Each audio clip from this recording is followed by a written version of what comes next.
Hello, good evening, fellow Nigerians and Nigeria. Good morning, Nigerians from within Nigeria, from Houston here, Texas, United States, and around the world. How are you all doing? And we are at it again. It's a show time at Nigeria Now at ONN and the Nightingale Radio International with Anchor Smart Mado Ajaja. Today we are going to be discussing a road that has never been traveled by anybody in Nigeria, especially with the state of Nigeria right now. The sad story of the Hausa people in Nigeria, 219 years after the 1804 Jihad. With me today in the studio from Duse, Jigawa State is Sani Aliyu Basrika, a student of the Bauchi State University, Bauchi, Nigeria. So he's already here in the studio, and we are going to go straight on to get this whole thing started. Just give me a second. You've been listening to Alhaji Maman Shatta providing the music from the background.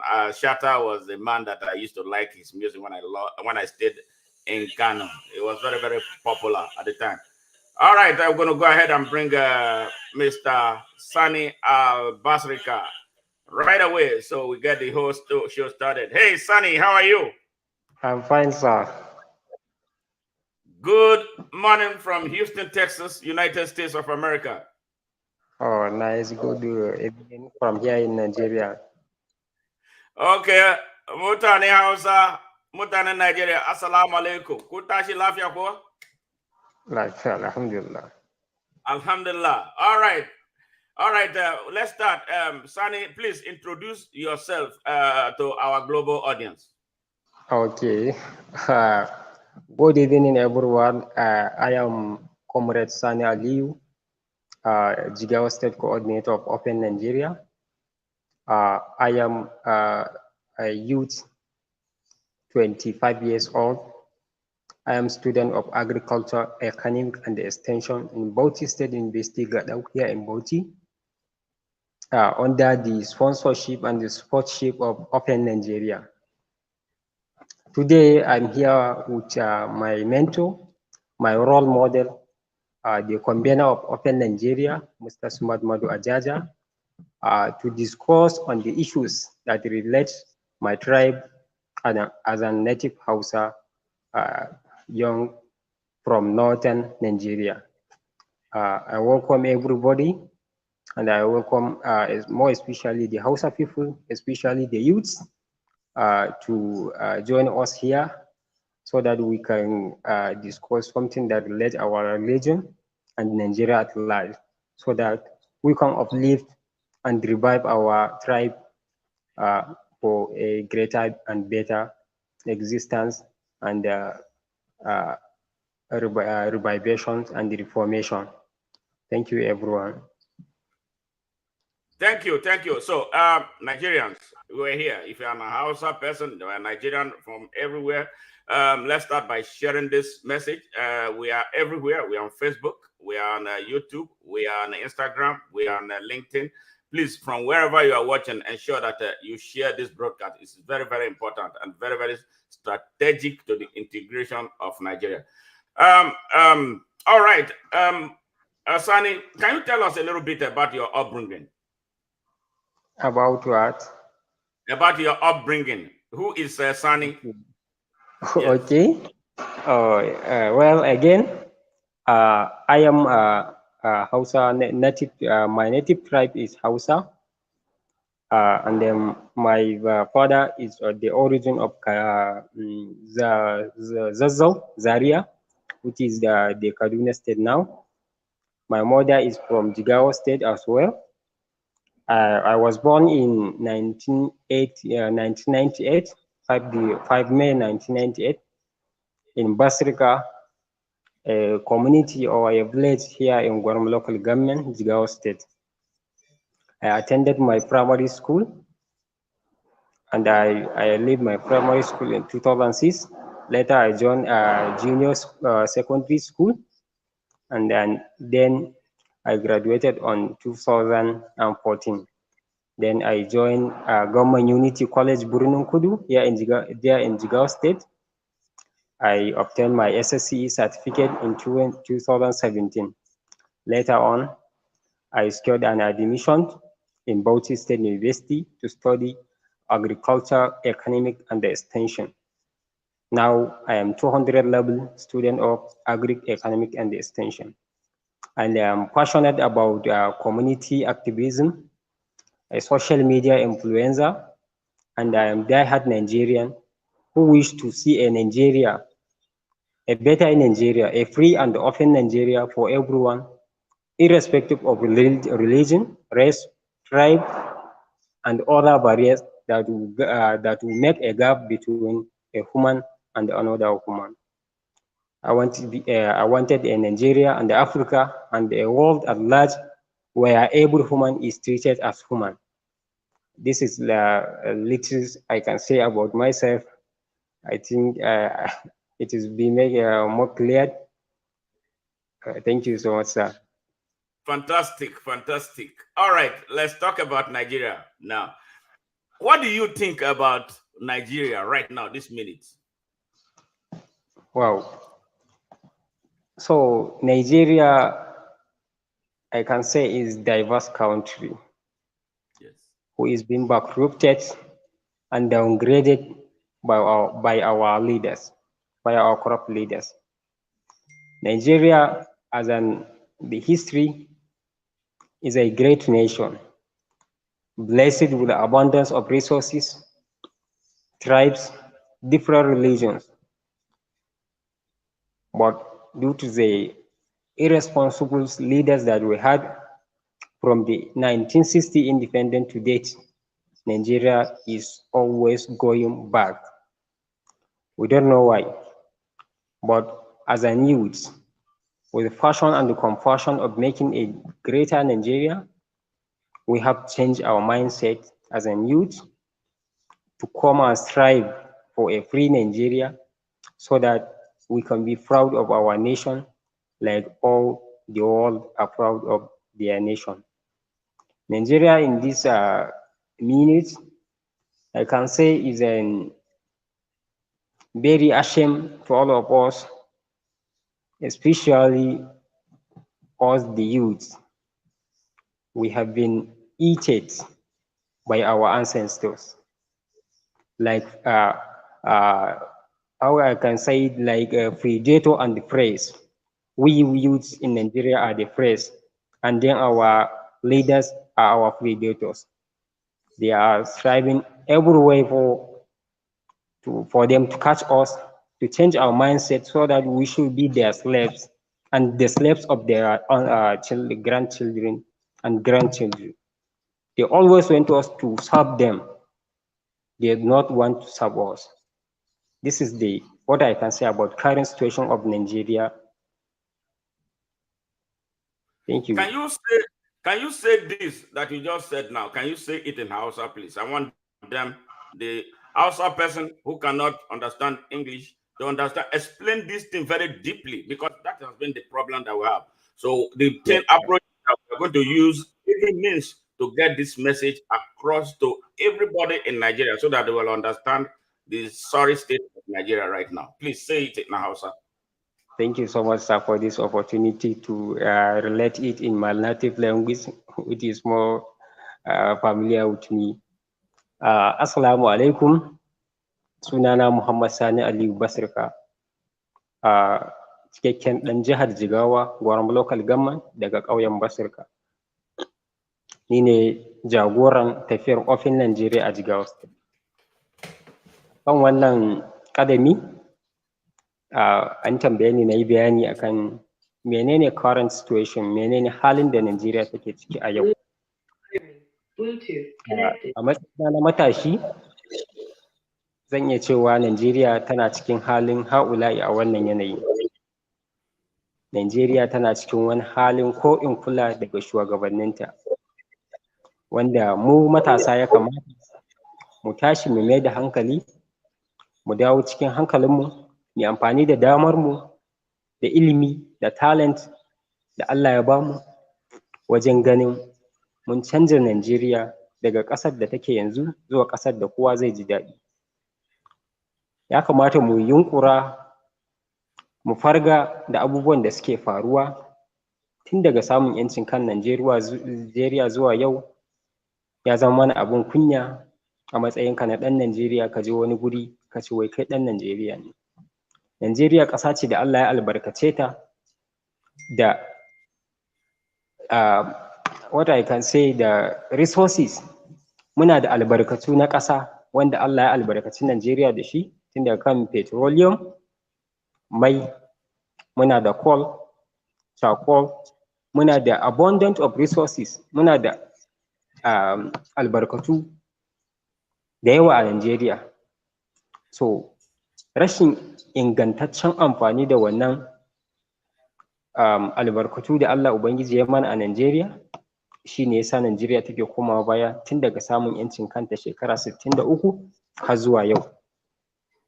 So ina kira ga matasa mu tashi mu farka, mu san 'yancinmu, mu san mutuncinmu a matsayinmu na mutane, sannan mu kalli yadda duniya take kallon mu.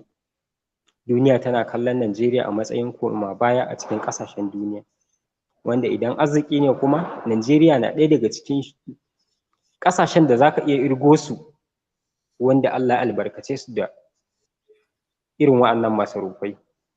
Ya kamata mu tashi mu yi karatu, mu yi kuma tunanin ta nutsu, mu yi aiki da fahimta da fasahar da Ubangiji Allah ya mana domin canza Najeriya daga Najeriya da take yau zuwa Najeriya mai kyau, zuwa buɗaɗɗiyar ƙasar da za a yi treating talaka kamar sarki, shugaban ƙasa kamar gwamna, yadda kowa zai sami equality, a samu haɗin kai, a samu transparency a tsakaninmu da shugabanninmu, talaka ya ji daɗi idan ta kama a kan doka, yadda za a yi ma ɗan sarki haka za a yi ma talaka. Ya kamata mu farka a matsayinmu na matasa don ceto Najeriya daga halin da take ciki. Musamman ina wannan kira ga 'yan uwana Hausawa. Hausa na ɗaya daga cikin yarukan da a Afirka take da population da ya kai aƙalla miliyan 86 as for 2006. Afirka na da Hausawan da suka kai miliyan 86.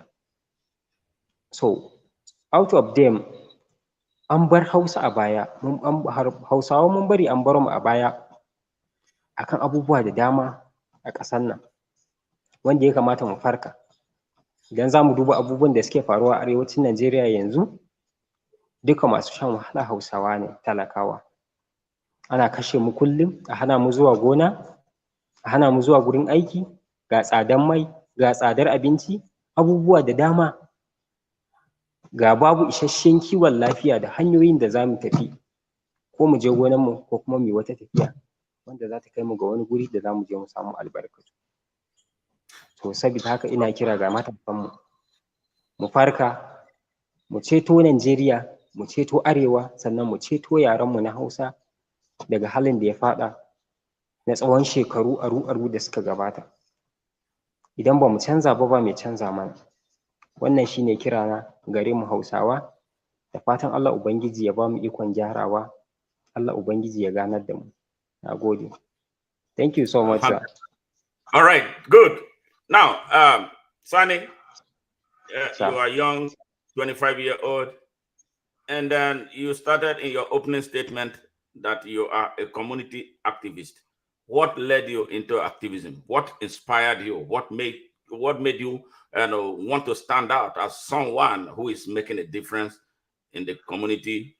And from what I'm seeing, what my close relationship with you has been since you joined the Open Nigerian Consciousness. So what is that thing that inspired you to start doing what you are doing right now? Okay. Which language am I going to speak? You will speak in English first, then you talk to your Hausa people, because I want them to understand who you are and what you represent. Well, thank you for this question, sir. What inspired me to be an social community activist is I can say is an passion for me. I've uprised with it.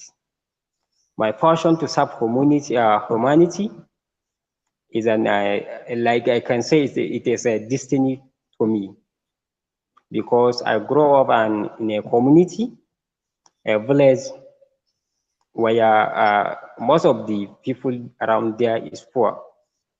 We used to go to school. We used to manage to go to school. From primary school, we did not have a nursery school or class school. We just started from primary to junior school, where we only sit on the ground, and then we did not have even a writing materials like book or pen to write something.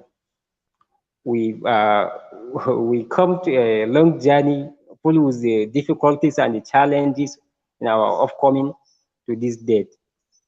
What inspired me to be an activist or a community activist is to help my people out of darkness and enslaved that they were being bankrupted from our leaders, or those that have something in their hands. They used to dethrone or use our talent to use us, and then while they use us, they dump us unless we start regretting. So I don't want a situation where my community or my people, Hausa people in particular, to be in such situation. This makes me inspired and look at about some people that engage in such activism, like Muhammad Musbau Basrika. I extend my thanksgiving to him for guiding me into this path to be an activist to help my community, especially my friends, youths, to help my elderly women and women, and then persons with disability with all I can. Uh, I rise up in a family, a poor family, I'm sorry to say, who do not have a silver or golden spoon. But I wanted to strive and change the narration, inshallah. And then I believe with my strive and struggle, one day this may be an history, and then I will strive again to change some people mindset, especially our local people who used to think negative in various aspects, to think wisely and to go and secure an education so that we can join hands together and make things better for us and our community. Thank you, sir. Very good, very good, very good. Now you're here. Now, Yeah. what do you know about the history, just briefly, because we are going to go into deeper things. I'm going to ask you questions bit by bit. What Yeah. what what what can you summarize as the brief on your brief understanding of the Hausa history, the history of the Hausa people? So, well, Hausa people is a Hausa language, is a native language in Sahel and Savannah areas of southern Niger, northern Nigeria, Burkina Faso, Cameroon, and so many various African countries with population of about 86 million people. Hausa is a language, our language. We used to speak Hausa. The history of Hausa is from a man called Abu Yazid, who people used to call him Bayajidda. He's a man from eastern countries who came to Nigeria and then reside in Katsina. And let me cut the story short. He is the origin of Hausa, Daman, Bayajidda.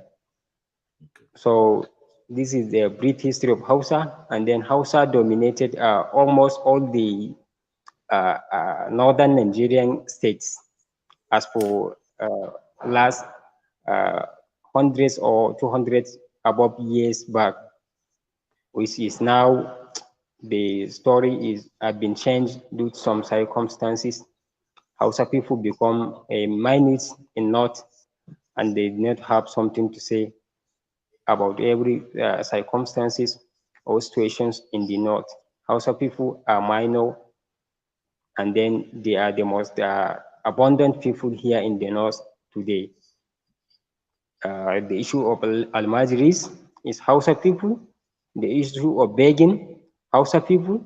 Every unwanted and every discriminate issues will be are being now related to Hausa people in North, in the whole Nigeria and Africa, which is very Yeah. disheartening. Thank you so Okay. much, sir. Yeah. Sonny, say Yeah, this, say this to the understanding. What we are trying to do here is to wake the Hausa people up in Nigeria. yeah, yeah, I know that for sure, and I don't care what anybody says. Get biased. I don't care. yeah, I know this yeah. is a fact. I lived in Kano for 8 years, and I have never stopped asking questions. But I'm going to talk about my stay in Kano. I will ask you questions related to that. You said Okay, this about the origin of the Hausa people and how they have been relegated to the background.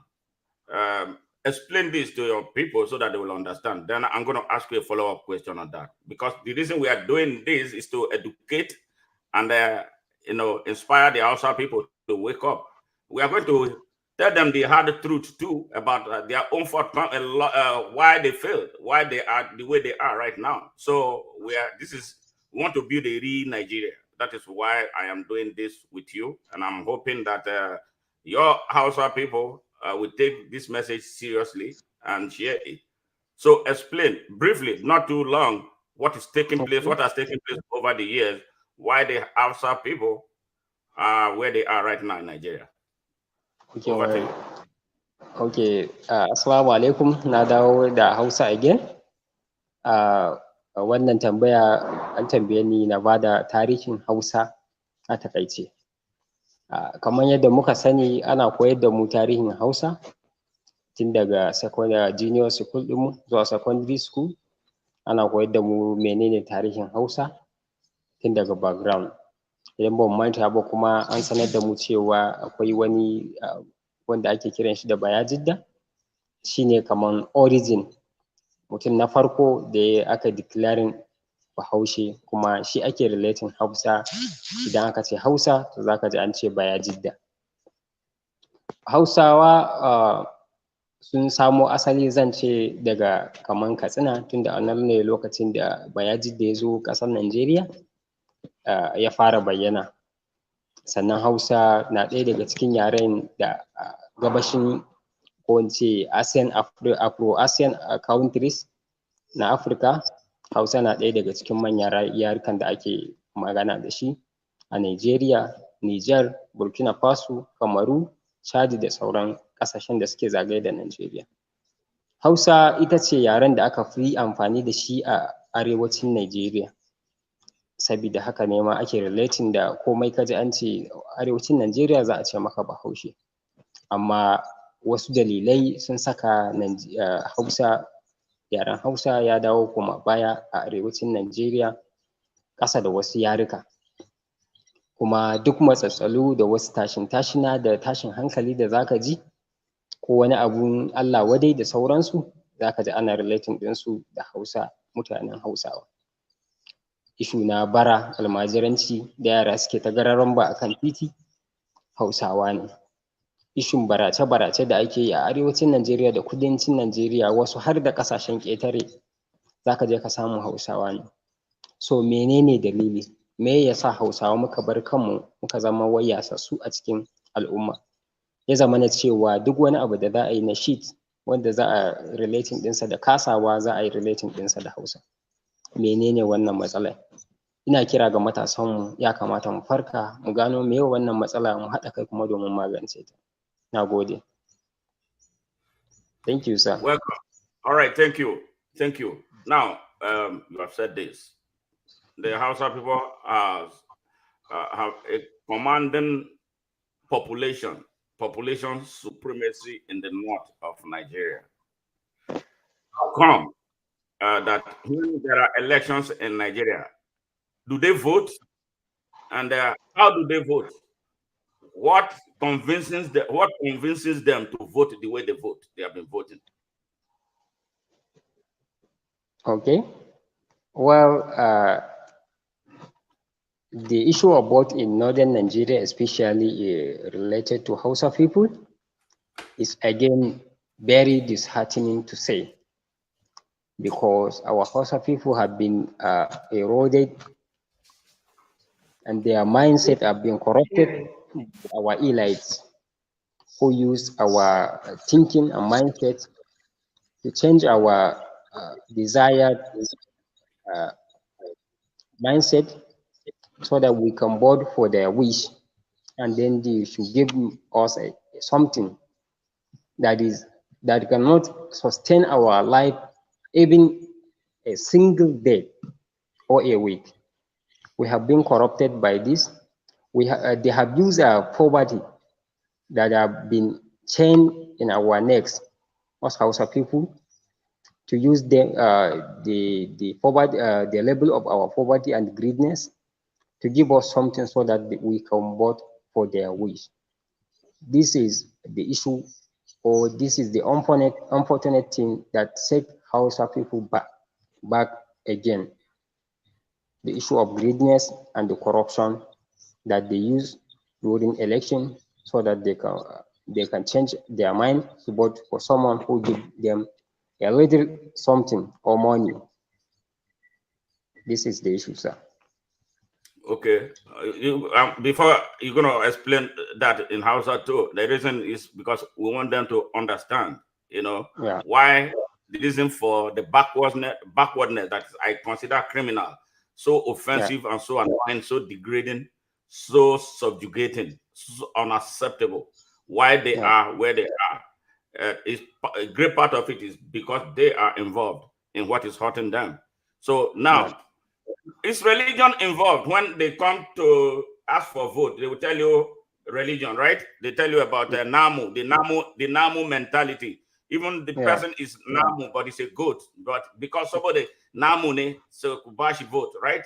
So Yeah. explain this to them. Explain this to them in the best way you can to convey this message, because we want them to know what they don't know, that the whole of Nigeria has been abusing them, and that the abuse has to end.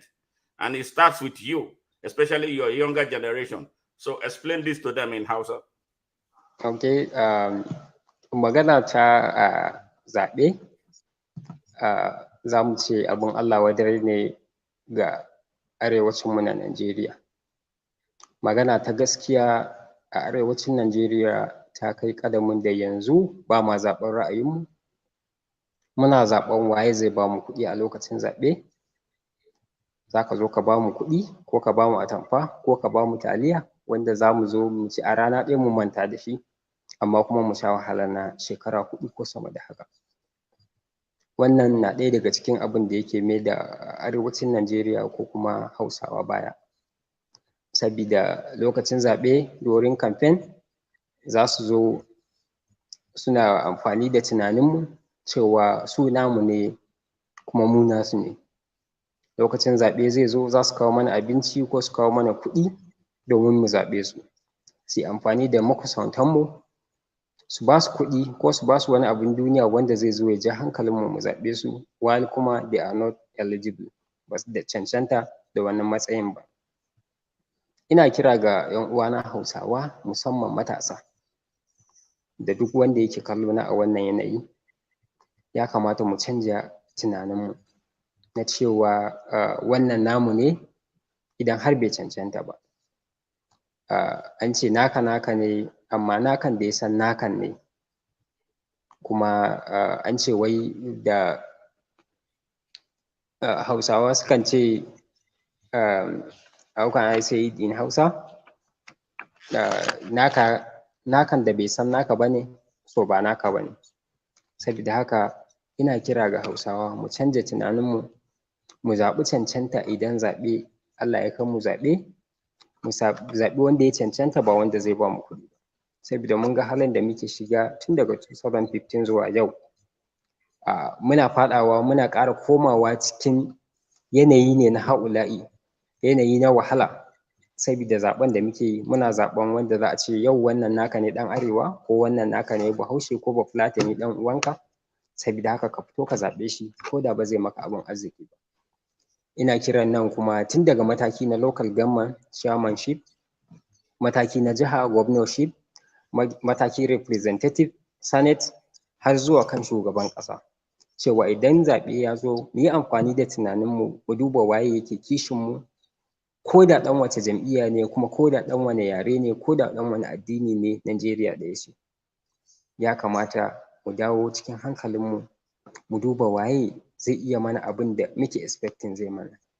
Ko naka ne idan kana expecting ba zai maka abin da ya dace ba, ya kamata ka ajiye shi a gefe, ka ɗauko wanda kake tunanin zai iya maka adalci.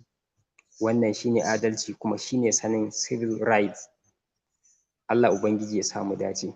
Allah ya ganar da mu, kuma ya sa mu gyara wannan halayya tamu na karɓan kuɗi a lokacin zaɓe, mu zaɓi wanda bai cancanta ba.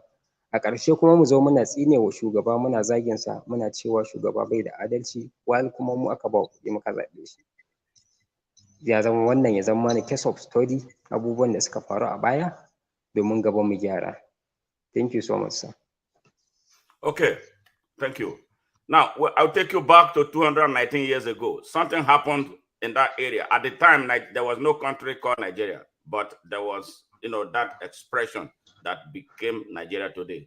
The so-called, this 1804 Jihad. What did you hear about it? What do you know about it? Has anybody and Hausa Eda told you anything about that? Have you done any research? Have you tried to, gather a better understanding of what happened actually? And then, because there were Hausa states at the time, before that jihad. And then when Yeah. that happened, certain things happened, and to keep the Hausa people in disarray. So what do you understand? What did you know? What have you done as a scholar, as a student, to research your own history about that? Okay, well, with regard to 1904 jihad in the northern 1804. Nigeria, Yeah. 1804 jihad in the northern Nigeria Yeah. is something very complicated and very disheartening to us, the North, and especially the Hausa people. I can say as from 1804, the history of Hausa people start to be tarnished up to date because of the some strategical uprising of jihad by a man called Usman Danfodio. Let me give you a brief history of Usman bin Fodio. Usman bin Fodio is an native Fulani origin man born in 15 September 1754 in Gobir. He rises and lived in around Sokoto and died on 20 April 1817 in Sokoto. He has children like Muhammad Bello, Nana Asmau Danfodio, and so on. And then he is the elder brother of a senior brother of Muhammad Gwandu, the first Sultan of Sokoto. He is the man of religion. As for before 1804 jihad, there is existence of northern Nigeria. Before the existence of Nigeria, there is many religious leaders, many traditional leaders who are ruling some cities, or I can say some communities here around the north. And then they are practicing Islam as well before the independence or before the existence of Nigeria, before the appearance or coming up of Usman and Fodio. There are several kingship or kingdoms here in the north, and they are elsewhere practicing Islam. The religious leaders are more prominently and more well known as Hausawa. Even every kingdoms or uh, traditional rulers here in the north are Hausa people. Hausa people own their region. Uh, with the coming of or bringing of Damfodio, he started declaring publications for Hausa people to uh, again revive their Islamic religion practices. The way they are practicing their Islam is somehow complicated or unfortunate. This makes a confusion between the among the peoples. And then he started publishing some books and some journals and sending it to the religious leaders and the kingdoms so that they should come and revive their religion, which is it is somehow complicated to them. How comes they are practicing a particular religion and one person comes and says they are not in the right track and he wants to rectify them? This makes a complication around. He wrote a book like Al-Amra bil Ma'ruf, Al-Fatr Bain al-Ilm, Usul al-Din, or Usul al-Kalam, wa Usul al-Ilm, a book like Da'waful Ibadallah illa Katibahi, and so many books. I have here about 10 books, but not mentioned. As a result, people used to call him Mujaddid, means the reviver or reformer of Islam. Afterward, his followers hold the Muslim. While when the Dampodio start to rise, insisting on the Hausa people to come and revive their religion, and some say no, he started preparing to declare a war against them. This is what they call jihad. But the complicated area issue here is in 1802, there is an successor of Nafata.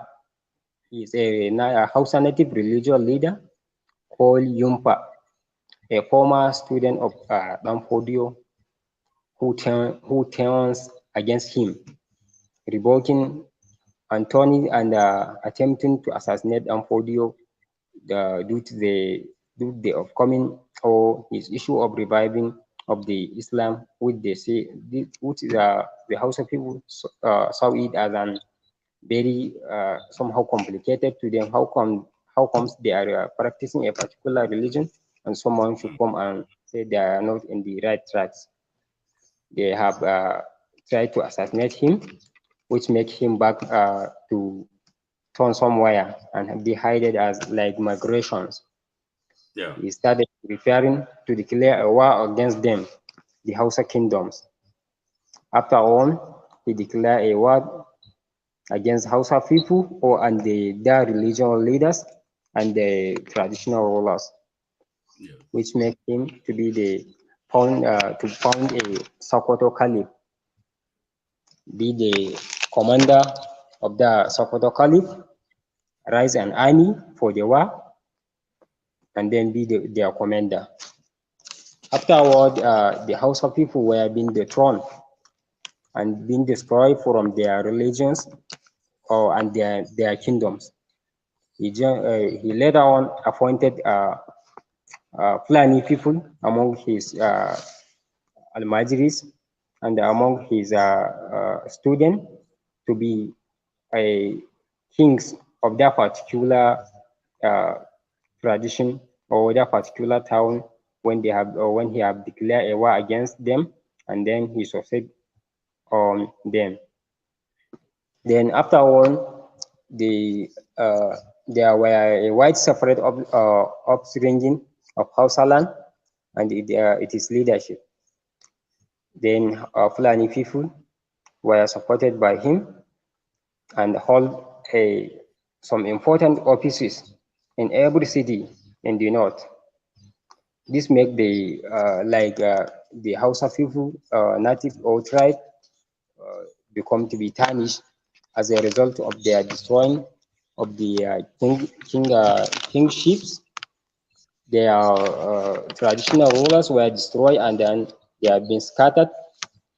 The Fulani comes to the power at that time, which make it the Hausa tribe to be tarnished and be hidden. As from 1804 to date, Hausa tribe is been going backward. Uh, what I can say, this is a real little my research about the 1904 Jihad, which Okay. make the Hausa people to be dethroned and set back and then neglected by their tribes, their hometowns, their religions, their traditional rulers, and then being ruled and led by Fulani up to date. As for now, up to now that I'm talking to you, sir, most of the religions or traditional rulers here in the north, like Kano, Katsina, Sokoto, and other traditional ruling kingdoms have been ruled by Fulanis in the Hausa lands. All those lands that I mentioned is a Hausa land back there, but now they have been ruled by Fulani and they have nothing to say. This is, I can say a little about the history of Hausa people and the relation with the uh, uh, Sokoto Jihad as per 1804. Thank you. Bluetooth pairing. Bluetooth connected. Yes. Thank you very much. Now, Sunny, are there prominent Hausa people occupying positions of authority in Nigeria as we speak right now? So there is, but they are very scarce. They are very scarce. Even me, I cannot mention 10 people in the national level that are ruling Nigeria right now. Okay, All, that's fine. all the, Yeah, yeah, hold it up. Are you aware that the whole of Nigeria blame the Hausa people as responsible for the problem Nigeria has, especially the leadership crisis that has set Nigeria back? Are you aware how much the rest of Nigeria think that the Hausa people are responsible for what is happening in Nigeria? yeah, I am aware of it because So whenever you hear that, how do you feel?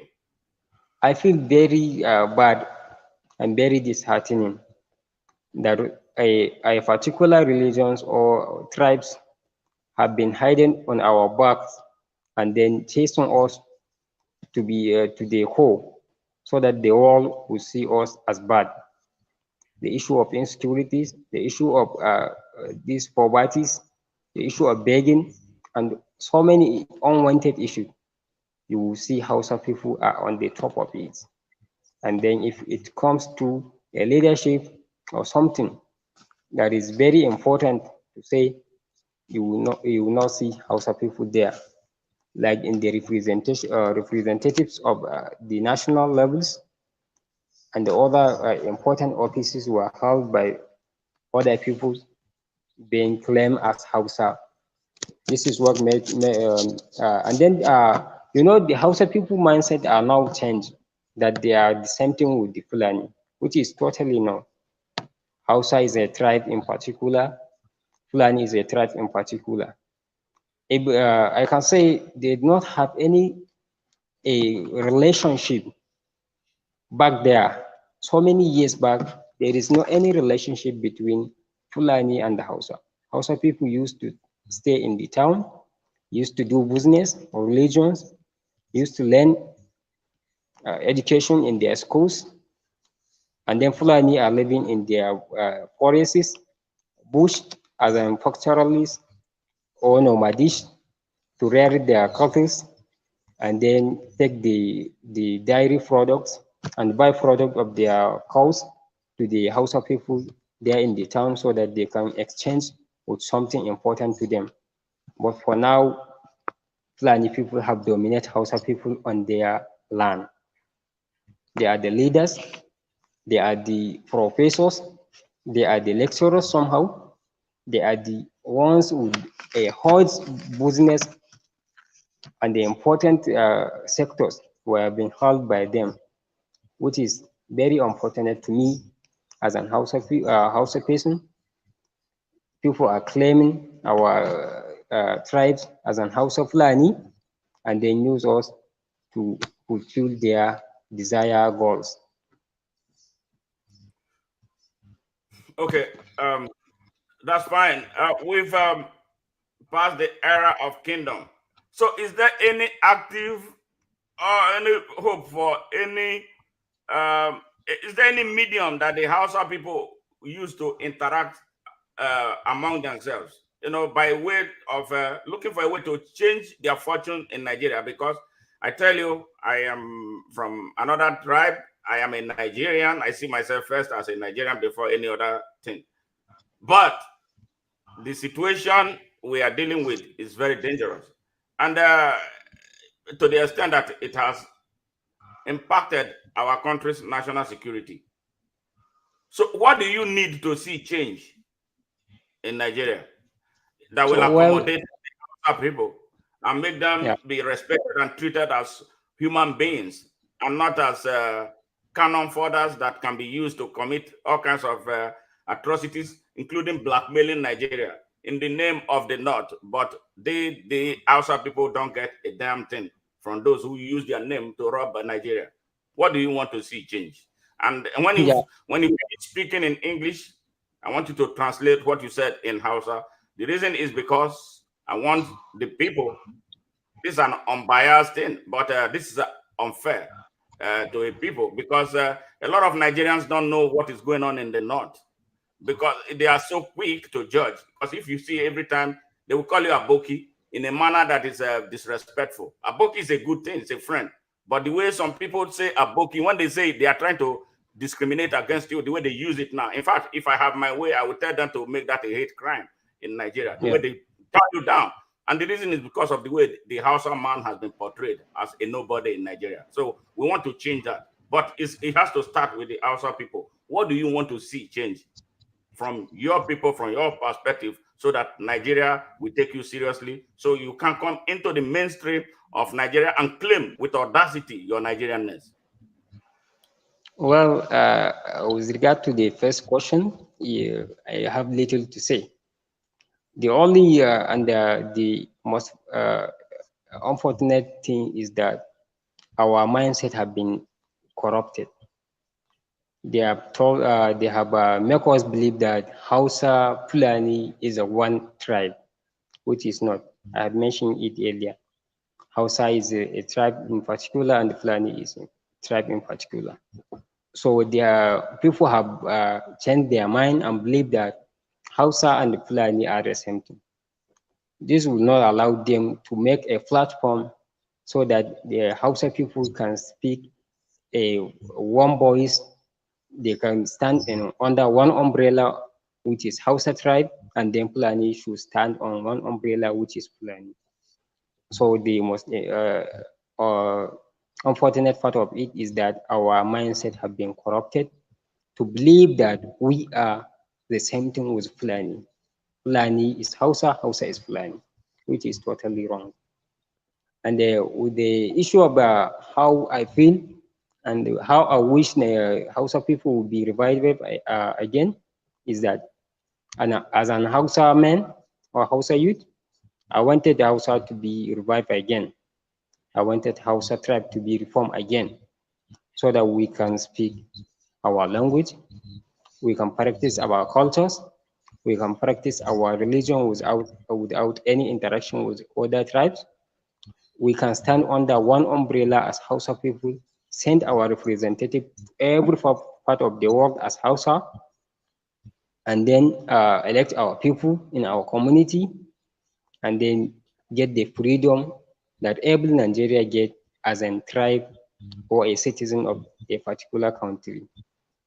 My wish now is our people, especially the youth, should revive their mindset then and think positively, make us join hands together so that we can revive our tribe, we can move the tribe upward, and then speak with one voice, stand under one umbrella, build a gigantic platform so that we can make things better for our people and the upbringing generation, so that Hausa people will be respected worldwide in Nigeria, Africa, and the world at large. Thank you, sir. Very good. Now, question. The Hausa people are divided along two religions. There are Hausas who are Christians. There are Hausas who are Muslims. What is the Yeah. relationship between the Hausa Christian and the Hausa Muslim? Do they have good relationship? Yeah, we have a good relationship with them. Even if you can observe that the issue of clashes that is happening here in the north, you cannot hear it from Hausa and Hausa people from Muslim family or Hausa people from Christian family have any issue among them. We are living peacefully. What makes us that way is our origin, because northern Nigeria is our region, is Hausa region. So no matter what religion you are, if you're a Hausa man, you are in northern Nigeria, you are a Hausa man, irrespective of religion or any cultural practice. If you are speaking Hausa and your origin is Hausa, you are Hausa.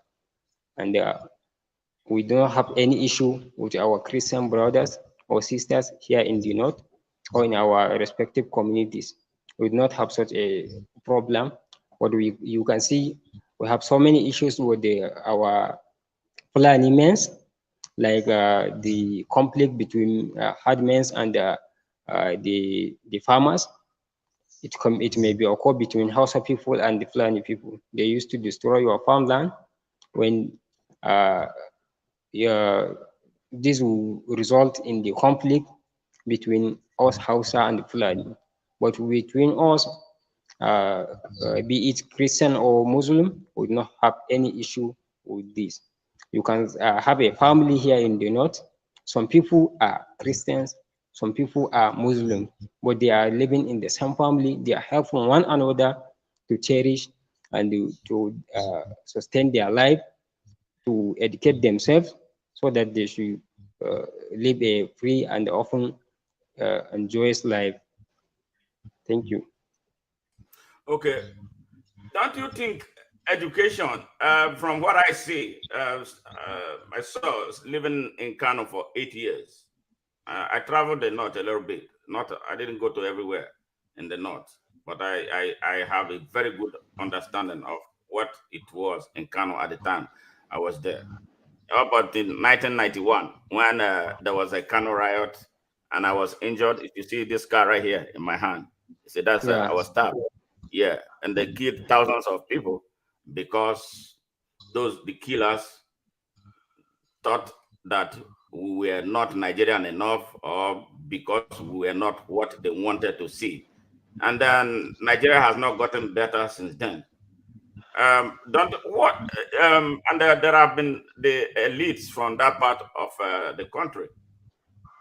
Is it like the Hausas are deliberately denied access to education? Why is it that Hausas are the most uneducated people? The illiteracy in that part of Nigeria is something that nobody has made any serious attempt to address, especially as it affects the Hausa people. What is happening? Yeah, the issue is many, sir.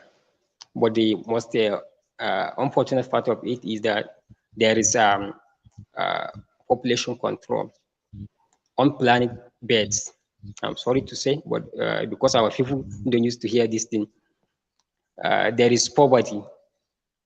And then, as I know, there is no any donation or any denied of Hausa people access to education. We have free to go to school, like what I have told you. I've been to into primary, junior school, and secondary school. My secondary school, even though it's a boarding school, yeah, I get that opportunity, and many of Hausa people get that opportunity. The issue is that people are giving birth to many children that they cannot take their responsibility due to the scarcity of economics, due to the scarcity of resources.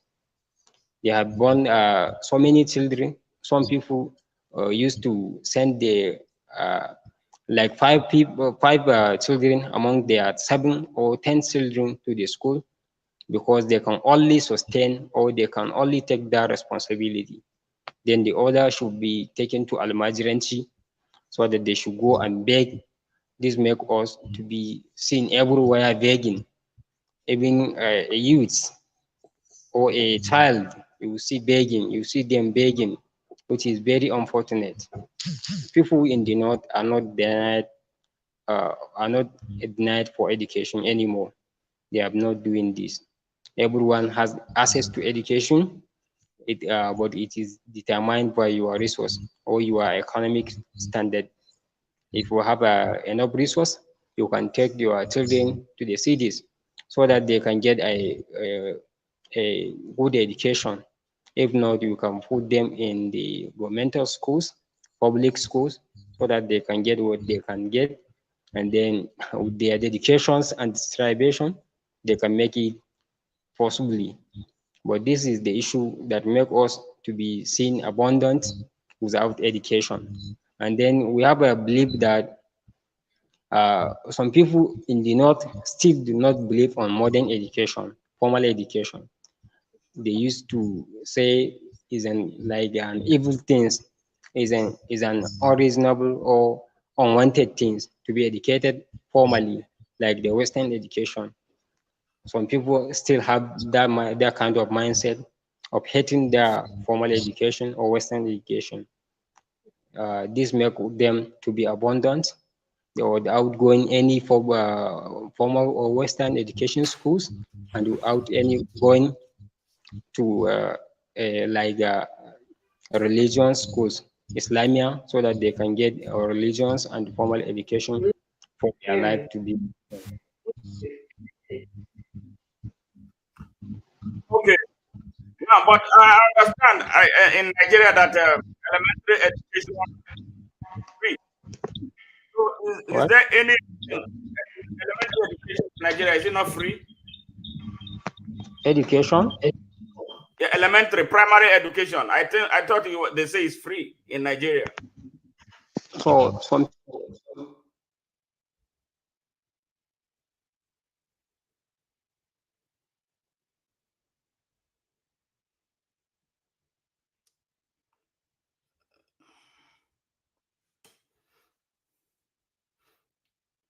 It looks like we're having a connection issue with Sunny.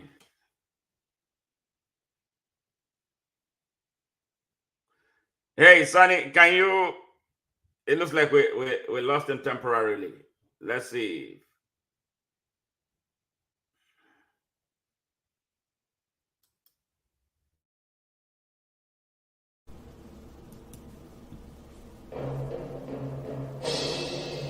Fellow Nigerians, our country is going through one of its worst moments in history. The state of Nigeria requires all of us, regardless of where we are on earth, to come out of our comfort zones, to battle for our soul. Our country is under siege on all fronts. Our country has been taken over by janjaweeds that pretend to be leaders. The question is, how much can we take? How much more can we take? Here is a country where a citizen went into the hallowed chamber of the Senate and carted away the mace, the symbol of authority of the National Assembly, and was not punished. What type of example is that? Here is a country where the government allegedly spent 600 billion feeding students at home, students who were on lockdown, and nobody is raising a finger. How on earth do we have a country that cannot cater to its use?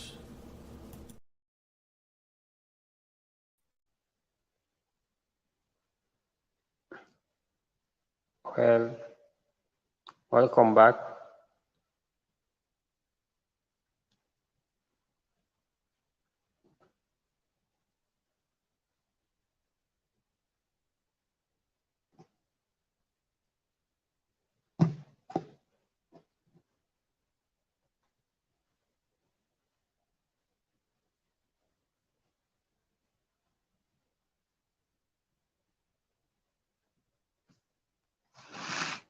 Hello.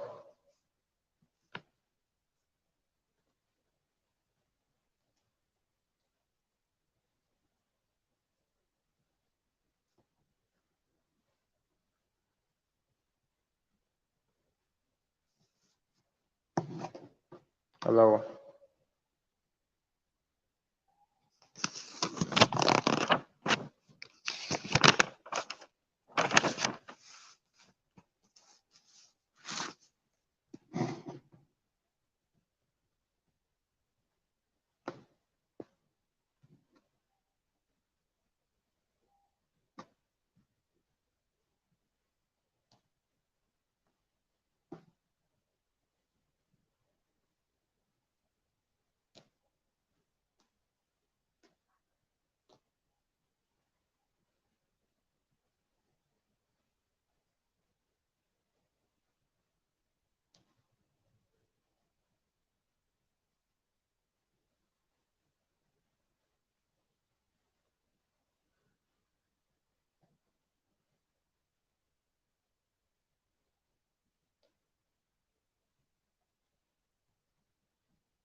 Hey, hello, Sunny. Hello, sir. Can you hear me? I'm sorry for Yeah, the I can hear you, sir. disconnection. I don't know what happened, but we must Okay. do this whether devil likes it or not. Yes, the last Okay. question I asked was, I believe I have an understanding that primary education in Nigeria is free.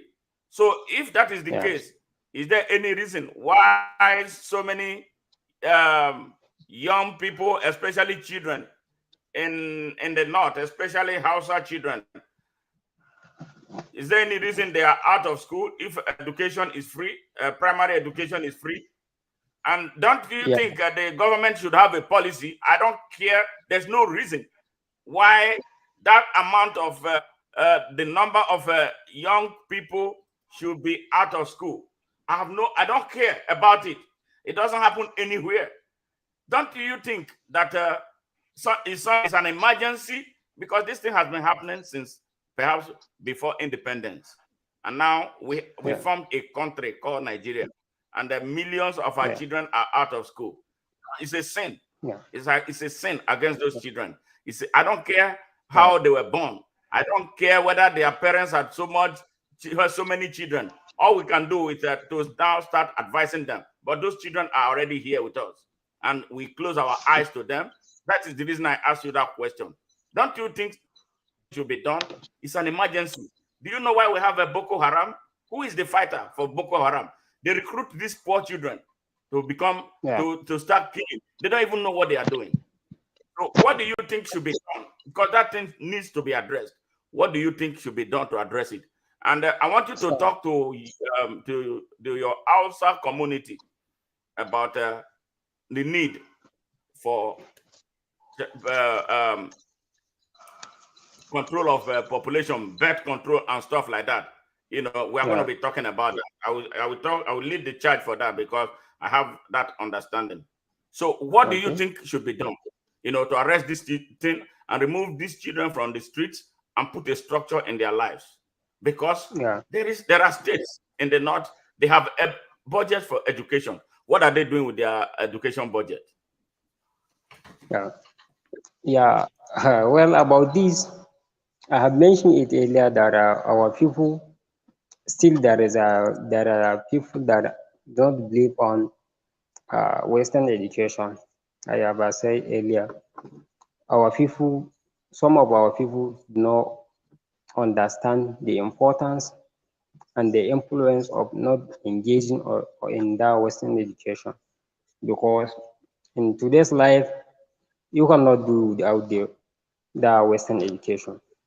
So the number one issue is that we have to change our mindset to believe and engage on the Western education so that the world will see us as well as other tribes and communities. Number two, with regard to the free education, some states here in the north claim to be education free, but they are not practicing it. But essentially speaking, from my particular state, Jigawa State, uh, the education is free, more especially for the female girl child education, from the primary up to the graduation in your degree. The education is free, and they are practicing it as everyone will be an evidence or will be a witness with it. I myself witnessed education in Jigawa State from primary school up to the degree level for female is free, and for male education from primary school to secondary school is free. I have engaged in that situation. My primary school, my father did not pay any kobo. It is all only support that you can give me is to buy some materials like pens and biros when I'm in junior level. Then my senior level, they used to give us food in the boarding school, but though it is not such an efficient to us, but it would really help us. They have give us, and then they are trying to give us some support there. like books and so some reaching materials. But in some states, like if I'm here, like Yobe State and other states, they claim to be education free, but they cannot even provide a seat, a single seat for a student to sit. Their students still are practicing an ancient form of education. These children, primary school children, junior school children are all there staying in the on floors to learn what they have go to school to learn. But some schools are trying their best to practice such free education. So many, or I can say even all states are budgeting for education more than what you people or we people expect. But we don't know where they have been taking their budget to. But in my particular state, I can bear witness that they are doing their best. We recommend that. And then the issue of emergency, or I can say to declare a state of emergency for the out school children is very important for all the states, especially particularly in the north, to declare state of emergency and recognition to set a committee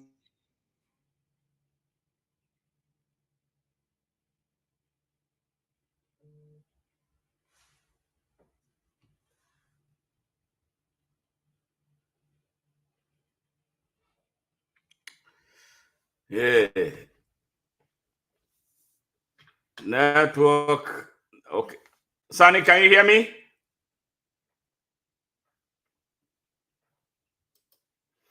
Yeah, we're challenged by network here.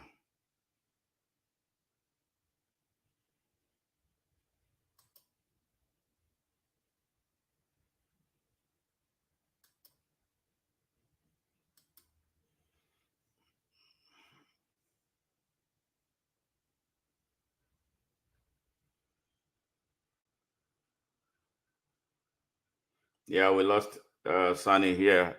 Fellow Nigerians and Africans listening to this program tonight, you've heard the extent uh, we have had this discussion, and we have some more to go. I hope the network will permit from Nigeria for us to conclude, so we get to the point of solution, because we can talk all we want, and if we don't profile solution, actionable solutions, we can't get anywhere. We'll be right back. And one day, some great opportunity stands before you and calls upon you to stand up for some great principle, some great issue, some great cause.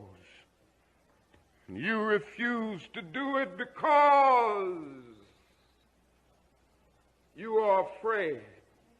You refuse to do it because you want to live longer. You're afraid that you will lose your job, or you're afraid that you will be criticized, or that you will lose your popularity. Are you afraid that somebody will stab you, or shoot at you, or bomb your house? Yes. And so you refuse to take the stand. Well, you may go on and live until you are 90, but you're just as dead at 38 as you would be at 90. And the cessation of breathing in your life is but the belated announcement of an earlier death of the spirit. You died when you refused to stand up for right. You died when you refused to stand up for truth. You died when you refused to stand up for justice. Welcome back. We lost connection with Sani from Nigeria, and we're hoping that he gets back. And then for us to conclude this, yes, we see, especially those of us from other parts of Nigeria who have had this, what is like a traditional blame for the Hausas as being responsible, obviously for everything that has happened to Nigeria, especially through its leadership crisis. It has been debunked. These people are suffering. seriously. I've lived there and I understand what is taking place. But I think their own part of the problem is that they have been so quiet. All this, and then supporting those who have been repressing Nigeria, from all over Nigeria. They use them to gather the votes, and after they get their votes, they abandon them into hell. And then it continues. I think we have reached a point where we have to stop this. And this repression that is so sad, again, among the Hausa people, we see them in other parts of Nigeria, but not up to this magnitude. What is happening? What has happened since the past 219 years to those people is nothing but a genocide, big time genocide.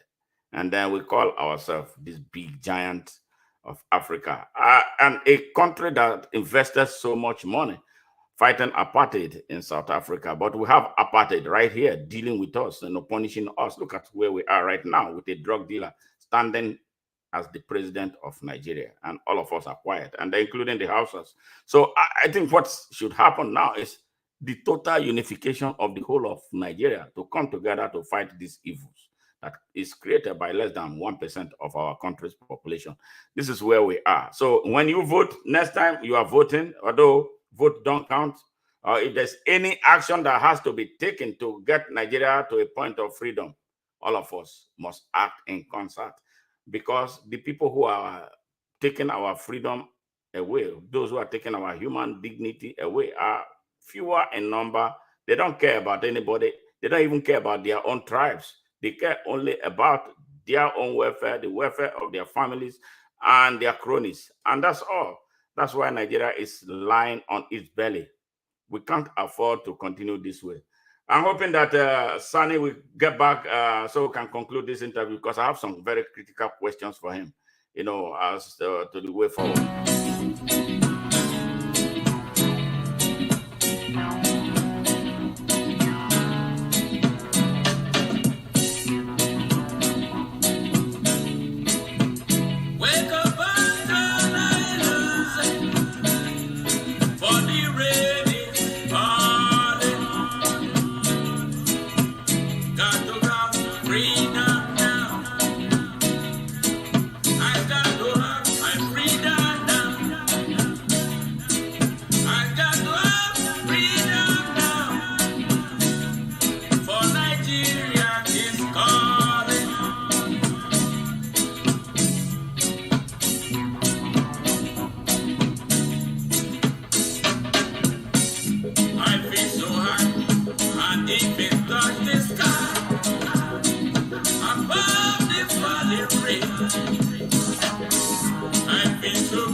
All right.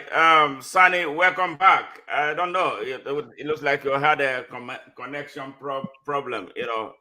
Before we progress to the next thing, I'm going to play a video for the whole of Nigerians and the world to hear, and a part of how we are where we are, how people will deliberately come out on a mission to brainwash fellow Nigerians into hating other people, Nigerians like themselves, and this happened during the campaign. So I'm going to play it.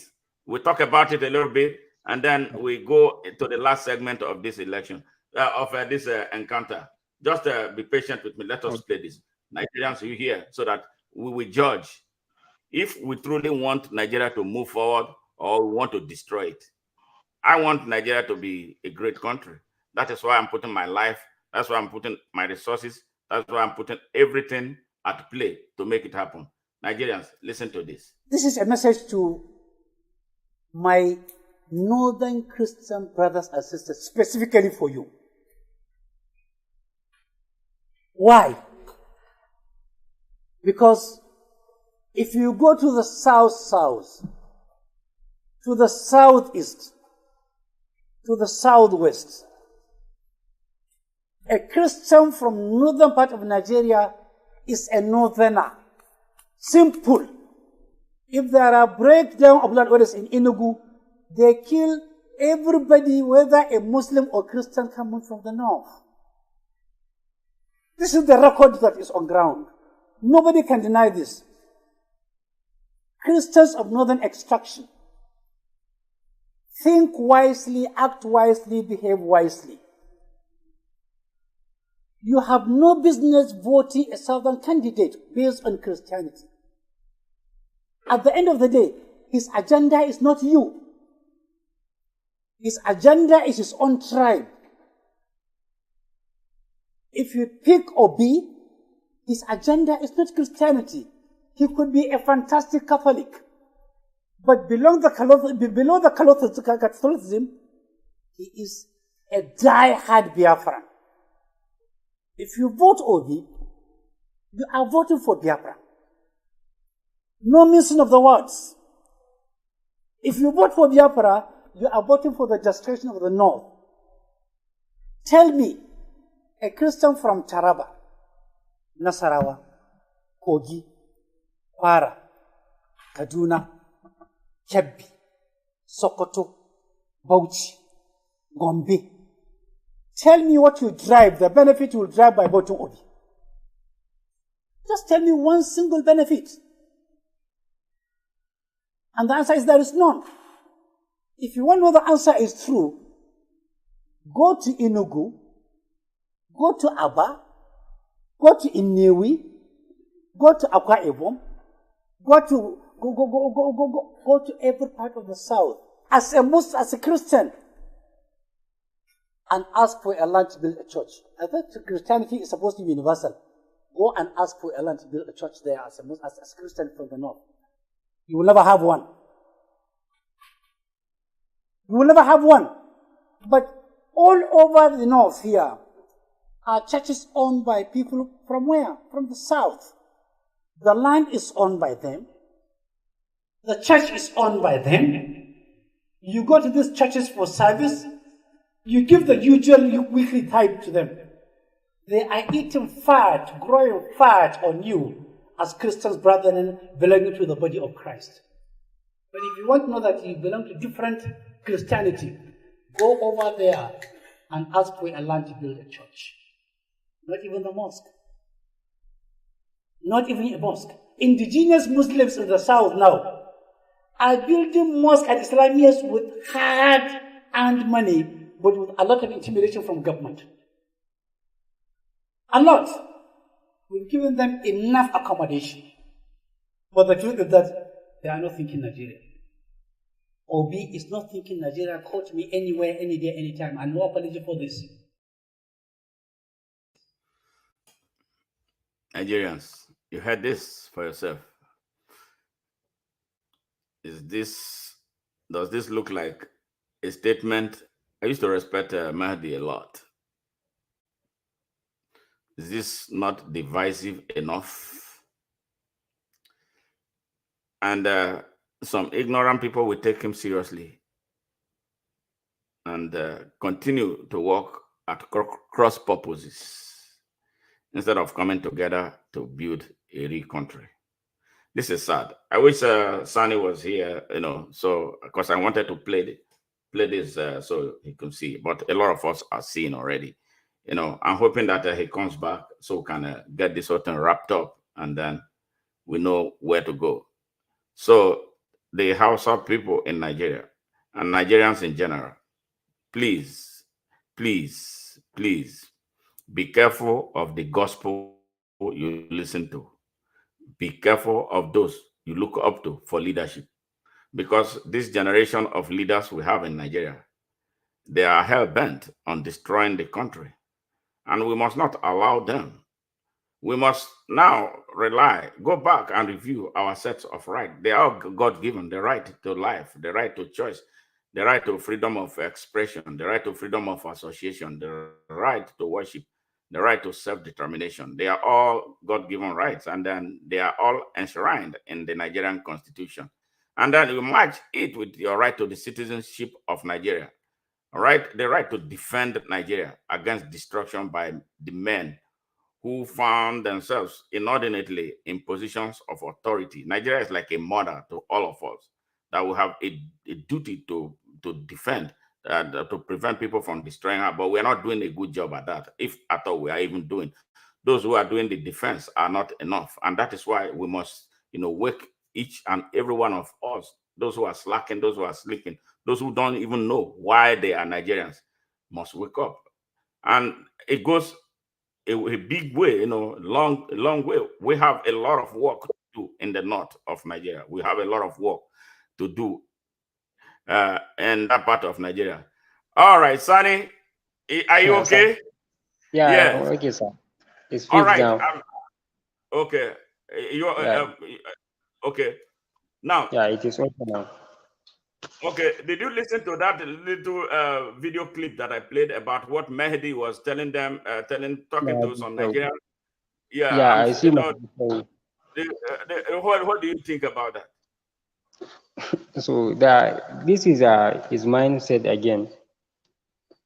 Yeah, He's I know him. I used to follow his write up in Twitter as yeah, he's an articulate. He's a man of article.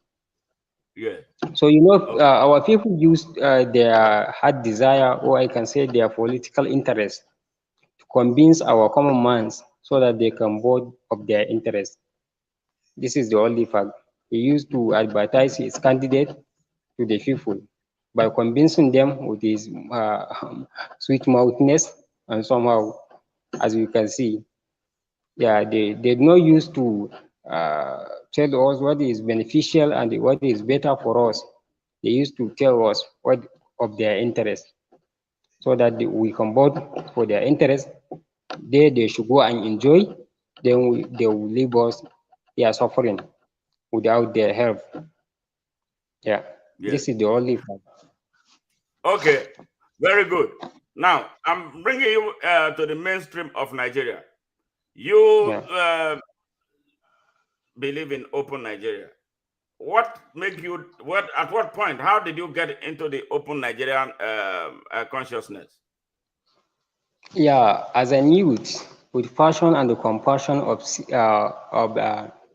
dreaming a better and greater Nigeria, I found often Nigeria a favorable community for me to showcase my interest, my capacity, my ability, and what I can do with all what I can have, or what from what I can start, and then with what I can uh, invest as an a youth with a passion to see a better Nigeria, and to change the mindset of our youth so they can think positively and make impact to the environment for Nigeria and the revivation of Africa at large. This is make me to join Open Nigeria, or make me love Open Nigerian ideologies, and I wish to advance my struggles uh, to showcase the world and make our youth aware the impact, the importance of this ideology, of a Nigerian ideology, because I see nothing harmful. I see nothing that is unimportant to me or to the Nigerian as at large for open Nigeria. Whoever see in open Nigeria is a die-hard Nigerian with passion and the compassion of serving his father's land. This is what makes me stay at Open Nigeria, and then I will stay in Open Nigeria forever. Yeah. Thank you. Now, one question that is so important that I will need to ask. Um, there seems to be a division between the young people in the north of Nigeria and their counterparts in the south of Nigeria. They find it hard to come together to work for the interest of Nigeria. Most times you see them, they are divided along regional lines, they are divided along religious lines. How are you able to, how were you, or are you able to, were you able to conquer this? I see you relate very well with people from everywhere in Nigeria. What made it possible for you to be able to get to that understanding? And before that, I want to know, is there like, are you people told not to, relate with these people, or, that because they don't trust them for any reason? Because I see it, I feel it, I speak to youths from across Nigeria. Is it like there's something that they tell you, especially from the north of Nigeria? I know some from the south of Nigeria try to really come to try to get you guys to talk and work together, but a lot of time it doesn't lead to anywhere. So how anything that you are told, is there is a kind of rule that you are told? But if there is any, you have that you can break that barrier, and you are relating very well with other people from across Nigeria. So what is it? Yeah, I'm very happy with this question. Uh, you know, the things behind this is that we people or youth in the north, we are not well civilized. Our counterpart in the southern Nigeria, more especially the youths, are creatives. They use their talent, they use their education, and their natural talent to bolster their activities. If it is in terms of business, creativity, education, they will focus on it with their heart, with one heart, and do it for their benefit and for the benefit of all. But here in the north, we do not believe in a teamwork. We just believe on, if I get the ability to sustain myself, it is all right for me. I don't bother if my counterpart or my brother or my sister or my friend, I get the ability to sustain himself. I know myself only. This is the one fact about that.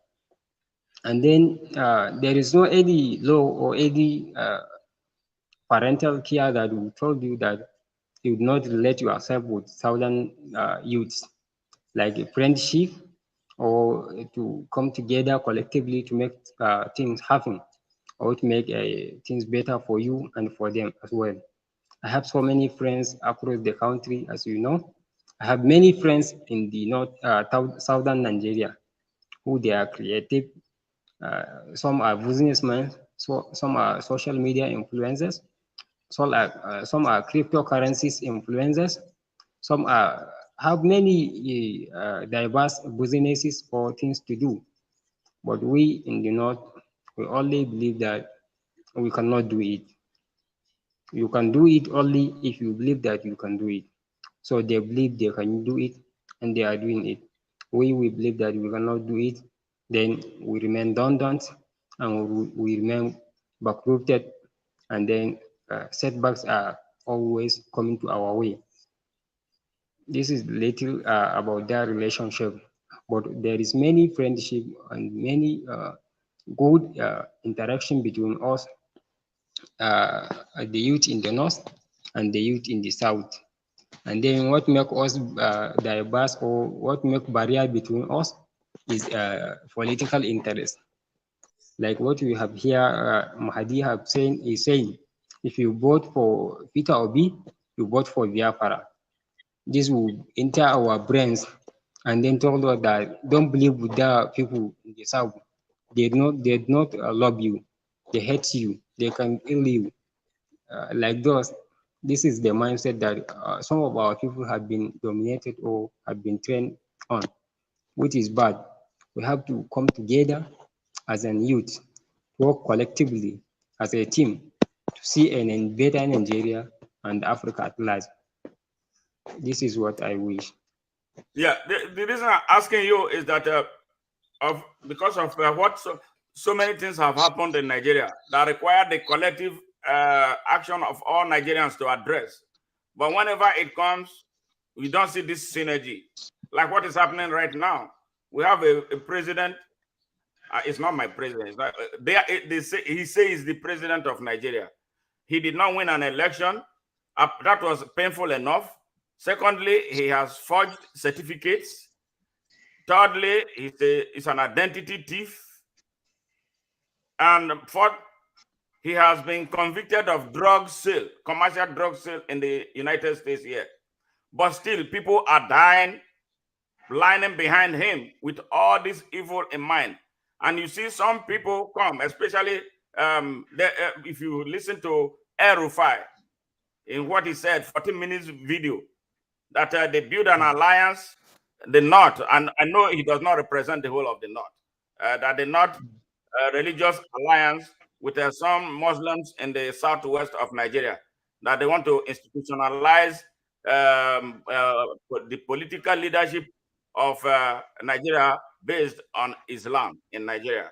And people did not frown over it. It was okay by some people. I mean, this runs counter to the interest and national security of Nigeria.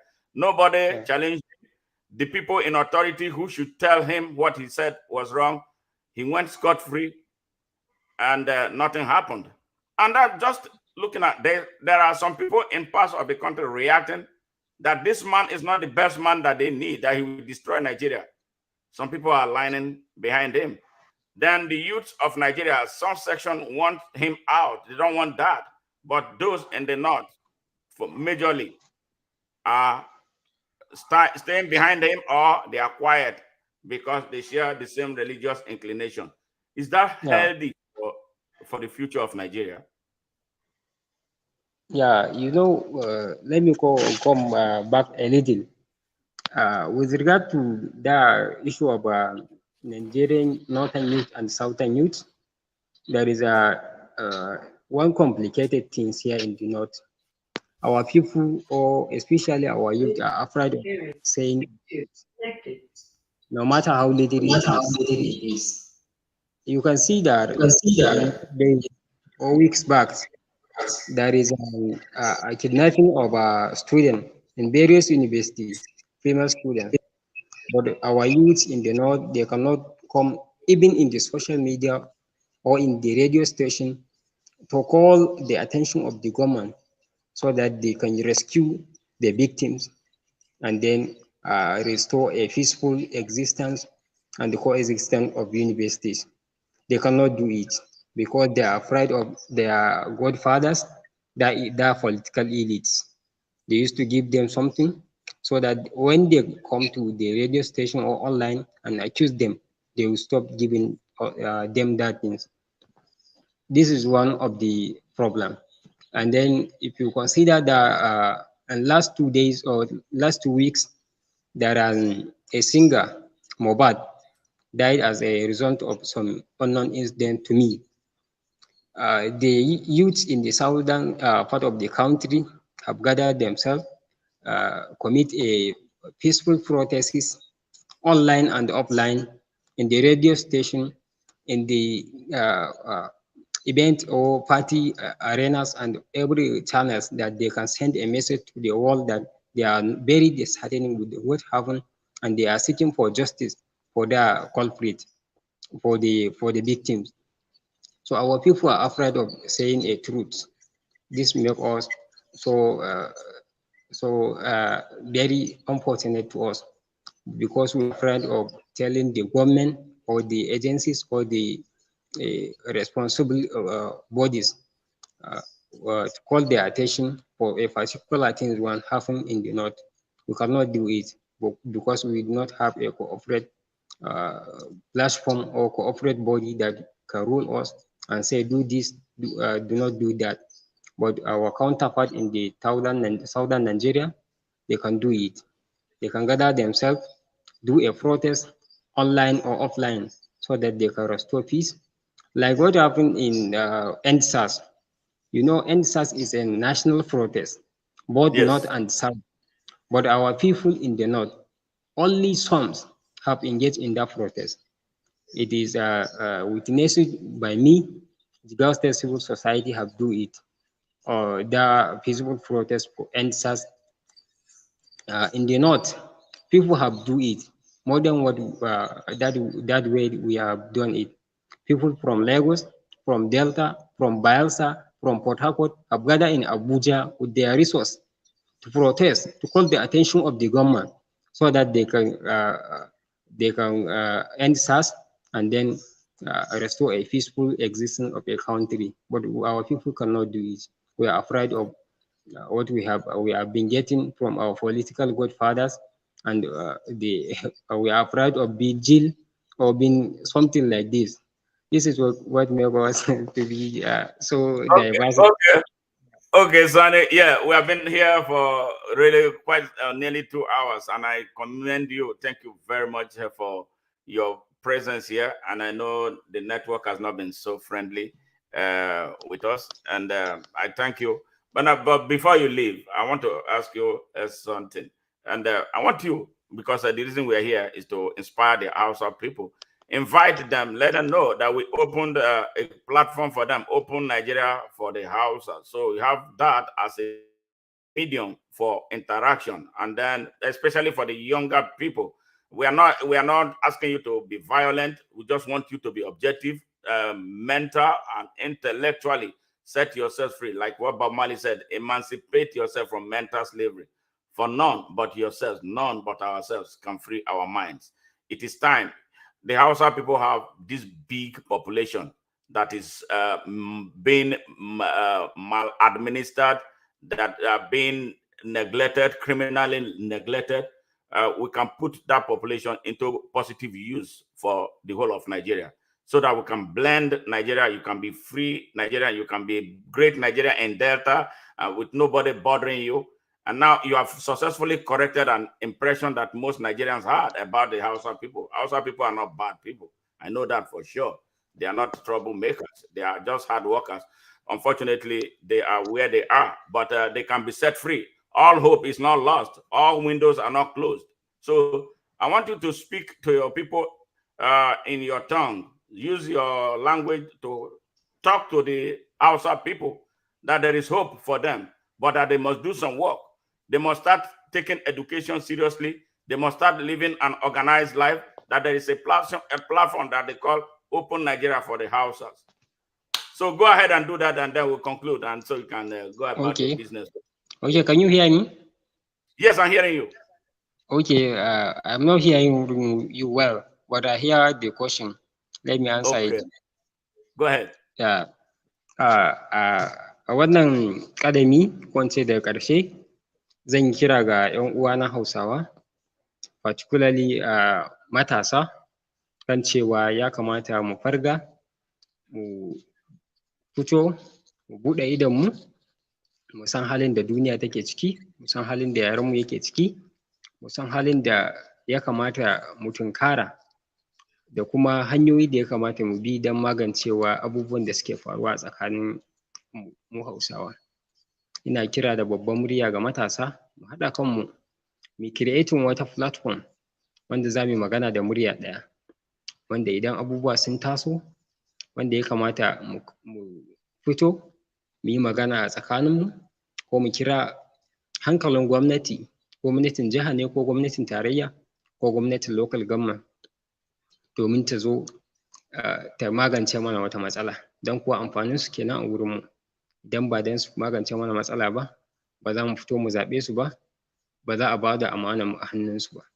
Sabida haka ina kira ga matasa, especially Hausawa na arewacin Najeriya, da mu fito mu haɗa kanmu, mu gudu tare, mu tsira tare, mu zama tsintsiya maɗaurinki ɗaya, kamar yadda muke ganin 'yan uwanmu matasa daga kudu suna haɗa kansu don ƙwato 'yancinsu da kuma samun abubuwan amfanuwar rayuwa da duniya take tafiya da su.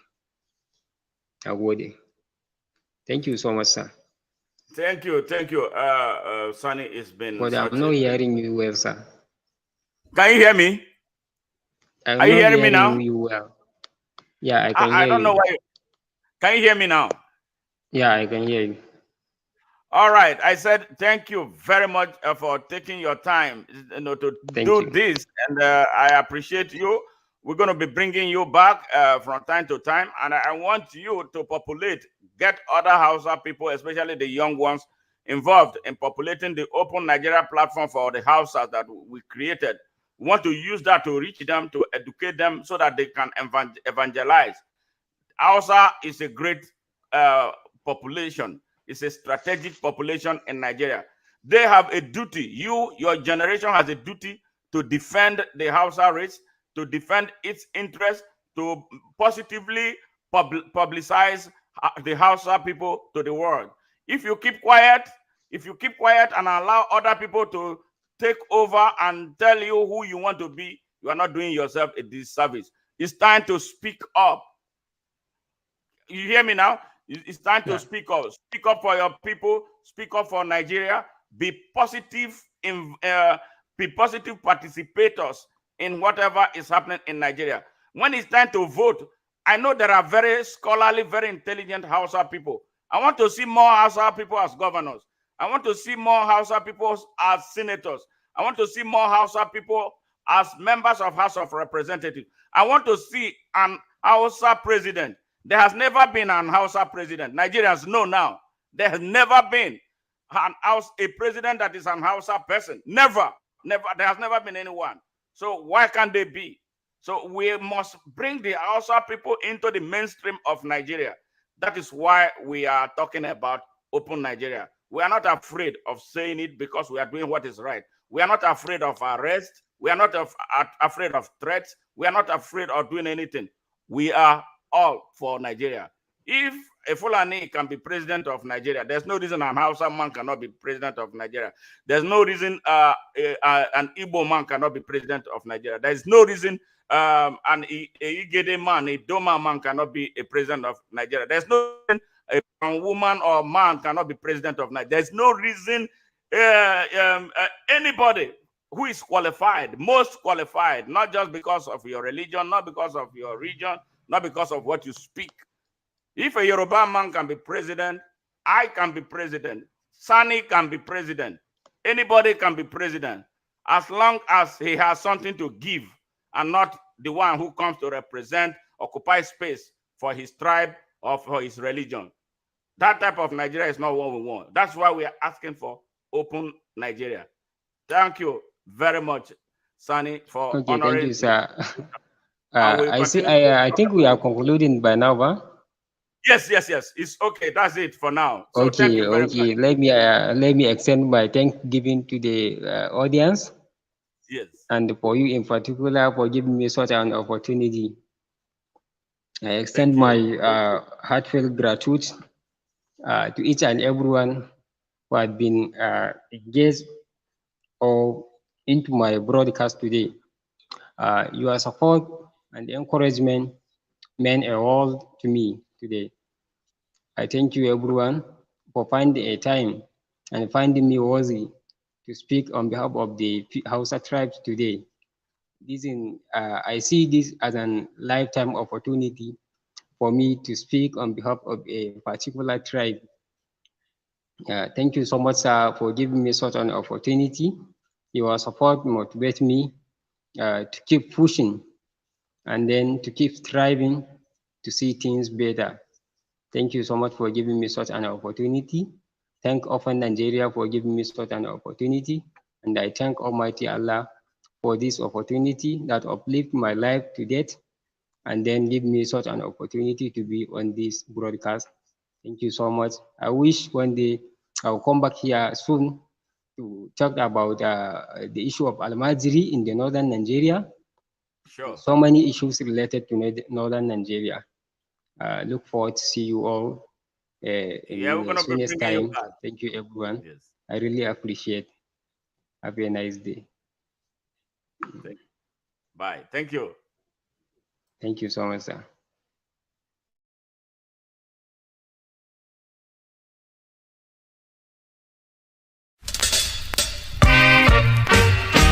Hey! Yaduro! Slam! Hey! Oh, what a day!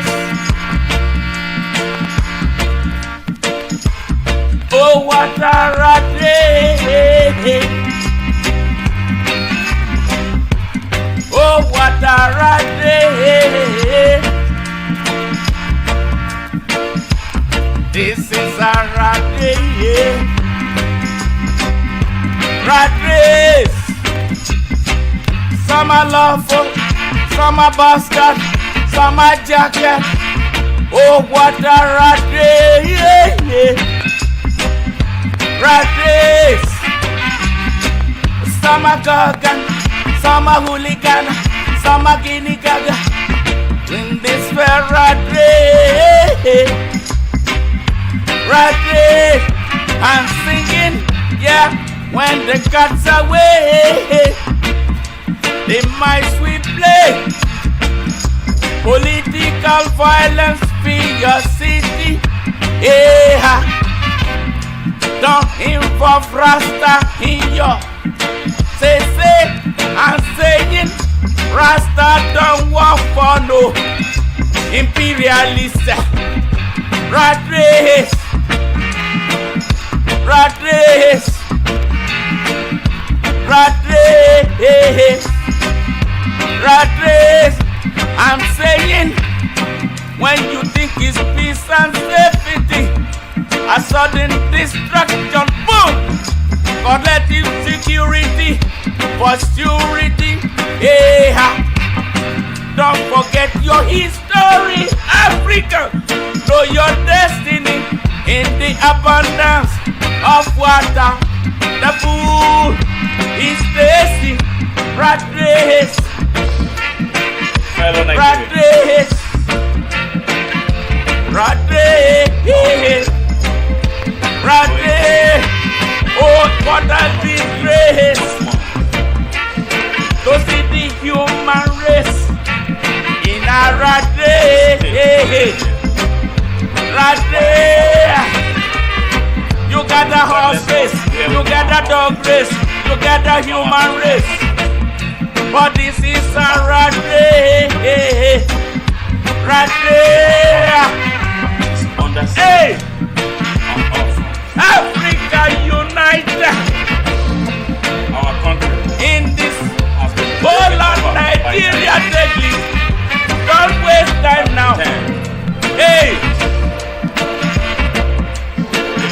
Hey! How much? I remember Thomas Sankara. Here is a Emperor Haile Selassie. Here is citizen. Hey, went into the hollow and carted away the symbol of the National Assembly. What type of example is that? Here is a country where the government allegedly spent 600 billion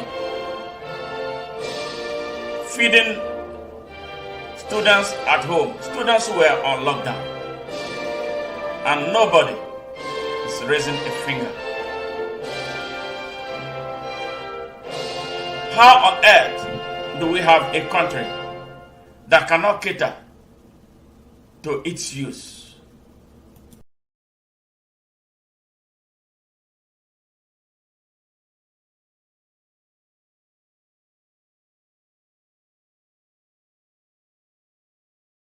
Yes, special thanks to all our viewers and listeners from within Nigeria and around the world.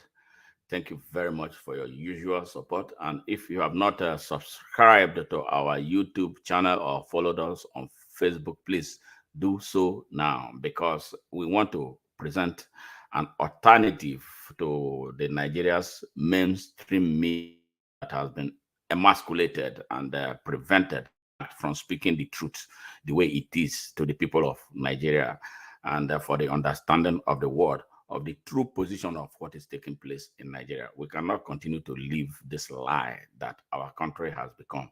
So we all have a responsibility, to build that country. A country where no man will be oppressed. You heard from a young Sani, 25-year-old Hausa young man, say exactly what is taking place that majority of Nigerians don't even know anything about. And we just keep blaming from a distance, like some of us blame the Igbos as a whole race, without knowing exactly what they are going through.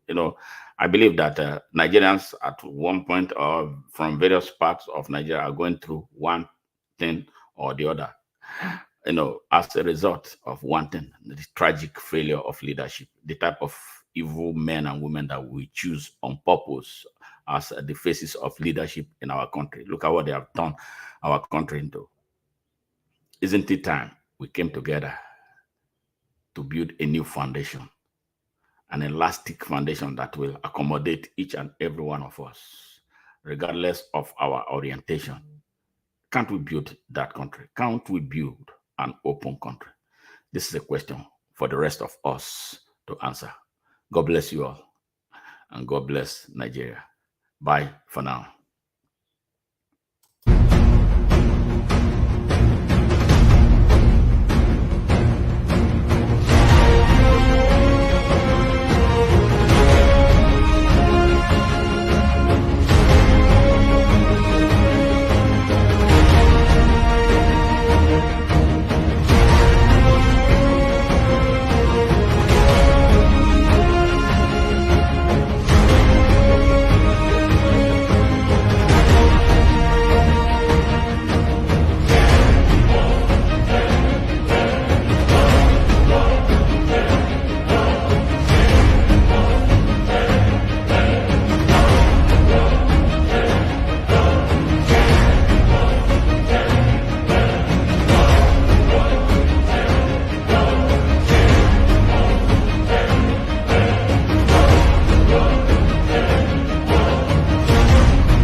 I don't think you'd have to be a genius to know that the last thing the Horn of Africa needs is more foreign military bases, more weapons and more European meddling.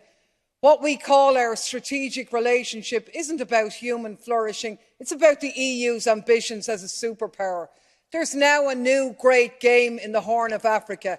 Greater and lesser powers are pockmarking the place with military bases. France, the US, China, Germany, Japan, Italy, Saudi Arabia all have a presence in the tiny area of Djibouti alone.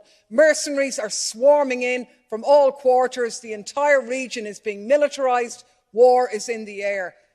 And what about the people facing climate and food insecurity? None of this benefits them. We talk about instability, but we only make it worse. We flood the place with weapons, hand over the profits to European arms companies and charge the bill to our citizens. And then with the carnage, we go back in and we do it all again. It's a racket. Strategic relationship, it's one thing after another, isn't it? Really, it's the same as it ever was. And all I can say is, God save Africa from Europeans offering help.